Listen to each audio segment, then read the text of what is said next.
Olá pessoal, hoje eu vou contar para vocês uma experiência que tive com meus filhos, na verdade, e conversando com eles sobre questão de reciclagem, produtos que poderiam ser reciclados, vimos a informação de que uma sacola plástica sobreviveria na natureza entre 200 e até 500 anos, a depender dela, né, para se decompor. E aí, na mesma hora, né, minha pequenininha disse: Nossa, e a gente só vive uns 100, papai, mais ou menos.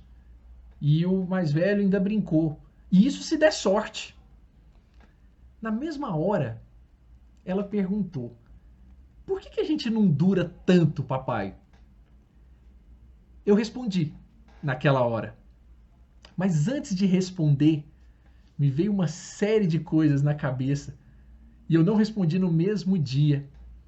Eu novamente disse a ela, né, que naquele instante, que o papai ia pesquisar por que a gente não vivia daquele tanto.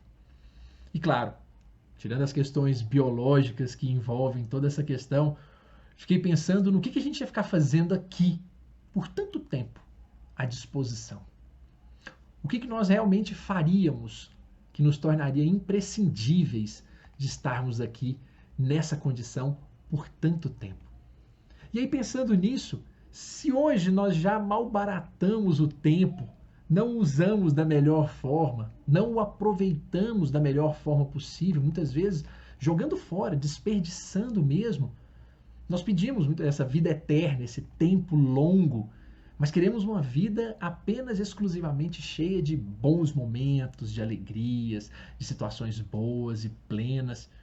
E nos esquecemos, né, que de fato, quando temos qualquer vida, ela também vai ter dores, doenças, dificuldades, desconfortos, perdas, mortes. Todos os tipos de situação duras que, obviamente, nós estamos acostumados, elas também vão vir. Mas essa a gente não quer. Então por que a gente quer uma vida imensa, mesmo sabendo que todas essas coisas vão estar ali, do nosso lado? Nessa hora, eu só me recordo, e aqui não haveria melhor forma de pensar nisso tudo do que trazendo as palavras de Fernando Pessoa, que de forma tão simples, né, nos diz que o próprio viver é morrer. Porque não temos um dia a mais na nossa vida que não tenhamos nisso um dia a mais, um dia a menos nela.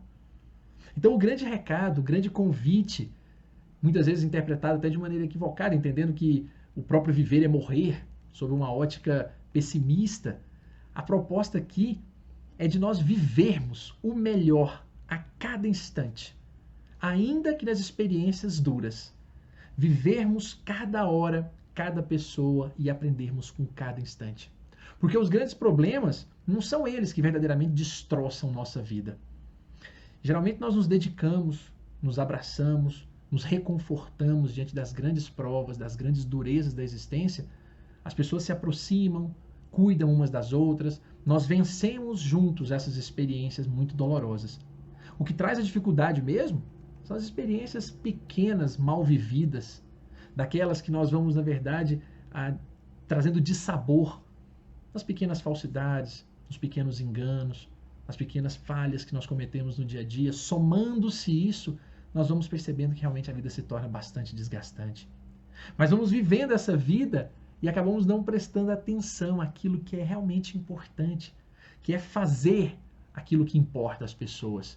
Dar um tanto mais de nós para cada uma delas. Na escola nós estudamos física, matemática, biologia, tantas coisas, e não sabemos o que fazer com aquilo ali. Mas lá na frente, quando descobrimos, no exercício da medicina, no exercício da engenharia, no exercício da docência, no exercício do auxiliar e do entregar o meu conhecimento de filosofia, história, geografia, português, matemática, em qualquer ramo, nós percebemos então que nós conseguimos sim encontrar uma razão para tudo aquilo. Começamos a perceber que aquilo não foi à toa, que hoje nós estamos entregando algo e recebendo algo. E se a vida fosse eterna, ela assim se torna eterna. Nós vivemos a eternidade em cada instante, porque envelhecer no final das contas, é um grande bálsamo. Mas não o envelhecimento no sentido de mais tempo, mais idade. Eternizar-se, sim, é um bálsamo. Eu não falo aqui de chegar a um tempo, a ser idoso, por exemplo. Quando eu digo que envelhecer, o bebê não tem a felicidade, por exemplo, de caminhar ainda. Mas a criança já caminha. Mas essa criança, ela ainda não tem as responsabilidades da vida. Ela ainda vive das brincadeiras. Ela não tem a felicidade de efetivamente experimentar uma responsabilidade maior. O adolescente se acha sempre eterno, cheio de energia, cheio de vigor. Mas somente na idade madura é que ele percebe, na verdade, outros valores muito maiores, como filhos, saúde, previdência, segurança e outras coisas que antes nem eram tão bem lembradas. Até que chegamos então na fase mais idosa da nossa vida e começamos então a perceber ali valores que antes sequer imaginávamos existir. Descobrimos, por exemplo, a verdadeira importância da medicina preventiva, dos cuidados de toda uma existência. Perdemos a humildade de agora receber cuidado e carinho, quando por toda uma vida fomos nós que entregamos, a necessidade de alguém cuidar de nós. E nesse sentido, eu então pude dizer para minha filha, respondendo à pergunta lá, por que a gente não dura tanto? Pensando em todas essas coisas, eu disse para ela, depois de muito pensar e voltar outro dia a dizê-la, minha filha, a gente dura sim.